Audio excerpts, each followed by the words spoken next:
Hello guys, welcome back from my channel. ဒီနေ့ vlog ကတော့ကျွန်တော်ထားမှာရှိရဲ့ DC Pocket Event Store ပေါ့နော်။အဲဒီကိုတွားလေတော့ကျွန်တော်ဝယ်လာခဲ့တဲ့ Batman နဲ့ဆိုင်တဲ့ accessory တွေဒီနေ့တစ်ချက် show တော့လုပ်ချင်လို့ပါ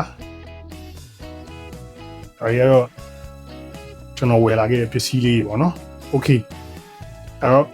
ကျွန်တော်ဘာဝယ်လာလဲတစ်ချက်လောက်ဆက်ကြည့်လိုက်အောင် Let's go guys. ကျွန်တော် DC Pocket Event Store ကနေပြီးတော့ပစ္စည်း၃မျိုးဝယ်ခဲ့တယ်ပေါ့နော်အဲ့တော့ဒီတစ်ခုကတော့ဘာလို့ထင်လဲဒါက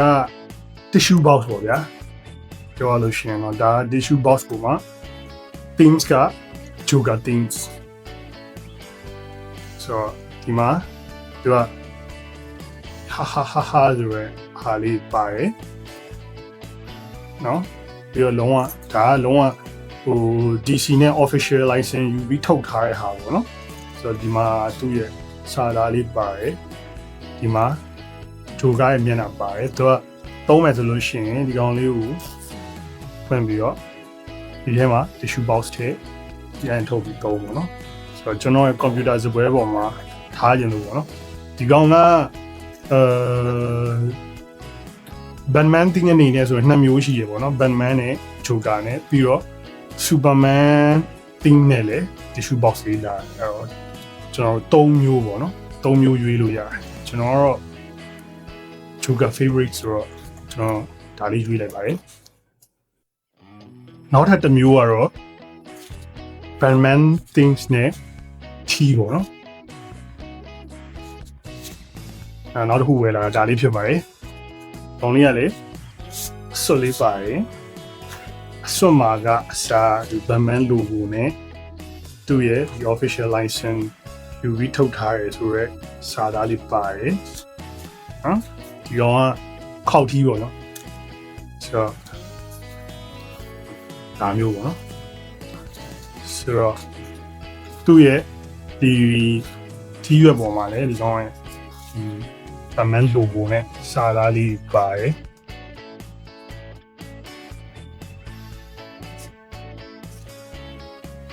ထာမန်ကချိန်မွေးနေရမျိုးမိုးရွာတဲ့ပေါ့နော်ဆိုတော့ဒါလေးကကျွန်တော်ရဲ့ share video ဖြစ်တဲ့everyday essential မှာလည်းကျွန်တော်တစ်ချက်တော့ပြဘူးရပေါ့နော်ဆိုတော့ဒီမှာမိုးရွာတော့ကျွန်တော်တို့ထီးရဆောင်ထားဖို့လိုရပေါ့နော်အဲ့တော့ကျွန်တော် Batman favorite ဆိုတော့ကျွန်တော်ခောက်ထီးရတယ် Batman things ခောက်ထီးလေးဝယ်ဖို့ကျွန်တော်စဉ်းစားလိုက်တယ်ပေါ့နော်ဆိုတော့အားကြောင့်ဒါလေးကပြောလို့ရှိရင်ဒီ accessory ၃ခုစလုံးက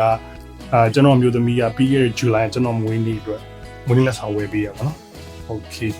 ဆိုတော့ရောင်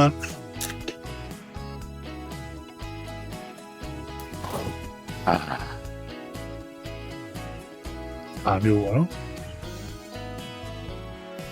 ထီးရတော့အားရည်တဲ့တန်ဆိုတော့လို့ style ဖြစ်ပါတယ်။တော့တိမ့်မယ်ဆိုလို့ရှိရင်ဟော slowly နှိပ်လိုက်အားတော့တန်ရပိတ်လိုက်ဆိုတော့အလီယာ Batman things နဲ့ခောက်ထီးဖြစ်ပါတယ်။ Okay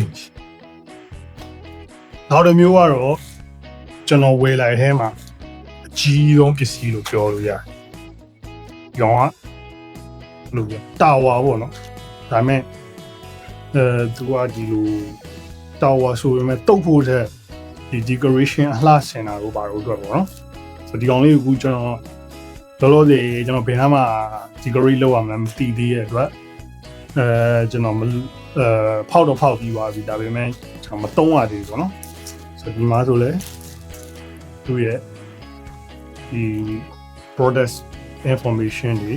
ပြီးတော့ official license နဲ့ထုတ်ထားတာဖြစ်တယ်ဆိုရယ်စာသားလေးပါတယ်ပေါ့နော်ဆိုတော့ချက်ရှိုးလိုက်အောင်ဟောအကြီးရွယ်ပဲကောင်း100 150 အနံ150 စင်တီမီတာရှိပါနော်ကောင်း heavy နော် okay အဲ့တော့ကောင်းကျွန်တော်အသေးသေးတစ်ချက်လောက်ကြီးလိုက်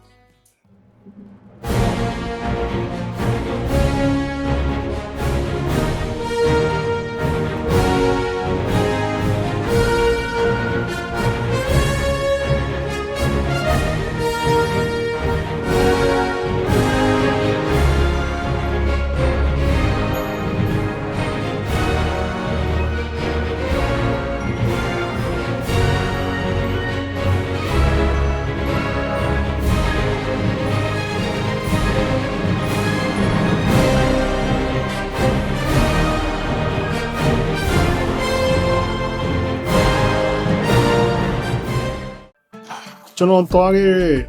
DC Event Pocket Store မှာကဒီ DC character နဲ့ဆိုင်တဲ့ပစ္စည်းအများကြီးပဲရောင်းတယ်ပေါ့နော်ကျွန်တော်တို့ဒီအိမ်မှာကတ်တဲ့ bash တွေတော့ jade တွေပြီးတော့ကျွန်တော် mouse pad desk pad တွေပါတယ်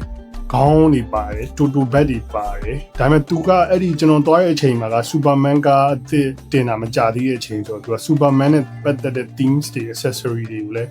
အဓိကရောင်းတာပေါ့နော်ကျွန်တော်ခုနပြခဲ့တဲ့ဒီ Batman Tower ဆိုလို့ရှိရင်လည်းသူက Harley Quinn Tower လာတယ် Superman Tower လာတယ်အဲ့လိုမျိုးပေါ့နော်ပြီးတော့8တွေပြီးလို့ရှိရင်ဒီ DC နဲ့ LE နဲ့ပေါင်းပြီးထုတ်ထားတဲ့ဒီ T-shirt တွေ jacket တွေအဲ့ဒါတွေအများကြီးပဲဗျာပစ္စည်းအများကြီးပြထားတယ်ပြီးတော့လုံးဝသူ event ကိုခင်းကျင်းထားတာလည်းလုံးဝ DC themes ပေါ့နော်ဒါပေမဲ့အဓိကကတော့ Superman နဲ့ Batman things accessory တွေကိုအဓိကရောင်းတာပေါ့နော်သူကအဲ့လိုမျိုးဆိုင်ဖွင့်ထားတာတော့မဟုတ်ဘူးသူကအဲ့ဒီထိုင်ဝမ်မှာရှိတဲ့ Central ဆိုတဲ့ shopping mall ကြီးမှာ event အနေနဲ့လာပြီးခင်းကျင်းပြီးရောင်းချပြသတာပေါ့နော်ဆိုတော့တကယ်တော့ကျွန်တော်တီးလို့တွားတာမဟုတ်ဘူးအဲ့ဒီကကျွန်တော် Central ဝင်လာရင်းနဲ့ကျွန်တော်ဒီ event နဲ့တွားတိုးတဲ့အချိန်မှာကြိုက်တွေ့သွားတာပေါ့ဗျာဆိုတော့တခြားပစ္စည်းတွေအများကြီးရှိသေးတယ်ပေါ့နော်ဆိုတော့ကျွန်တော် online ကနေ try ရင်တော့ရတယ်ပေါ့နော်ဒါပေမဲ့ကျွန်တော်ကများသောအားဖြင့်ပစ္စည်းတွေကိုကျွန်တော်အကြိုက်တဲ့ပစ္စည်းတွေဆိုလို့ရှိရင်ကျွန်တော်အပြင်မှာလုံးဝ physically ကြည့်ပြီးမှပဲကျွန်တော်ဝယ်ဖြစ်တာများတယ်ပေါ့နော် okay ဆိုတော့ဒီနေ့ကျွန်တော်ရဲ့ဗီဒီယိုလေးကတော့ဒီလောက်ပါပဲလာမယ့်ဗီဒီယိုတွေမှာလည်းကျွန်တော်ဘာတွေ unboxing လုပ်အောင်မလဲဘာမှမဟုတ်ရင်ကျွန်တော်ရဲ့ဒီကျွန်တော် passion ဖြစ်တဲ့ favorite ဖြစ်တဲ့ accessory တွေ gadget တွေကိုကျွန်တော်ဘယ်လို introduce လုပ်သွားမလဲဆိုတာကိုတစ်ချက်လောက်စောင့်ကြည့်ပေးပါအောင်ကျွန်တော် channel လေးကို subscribe လုပ်ထားဖို့လည်း request လုပ်ချင်ပါတယ် okay see you in the next video guys peace